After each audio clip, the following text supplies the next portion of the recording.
மயிலோடு உறவாட முடியாமல் மனம் வாட ரயிலோடும் வழி மேலே படுத்தேனடி.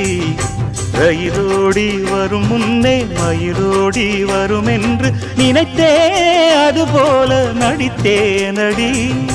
நடித்தாலும் துடித்தாலும் பிடிவாதம் பிடித்தாலும் வளைத்தாயே இளமானை வசமாகத்தான். பலகாலம் வலை போட்டு மனவீட்டில் துளை போட்டு நுழைந்தாய திருடன் போல் மெதுவாகத்தான். காதல் வரும்போது காவல் எதுக்கு? ஏது இனிமேலும் உடல் வழக்கு. காலை ஒரு சேவல் வந்து கூவரைக்கும். கட்டிக்கோ கட்டிக்கோ ஒட்டிக்கோ ஒட்டிக்கோ கிட்டவா கட்டழகா. சக்கரை கட்டி சந்தன பெட்டி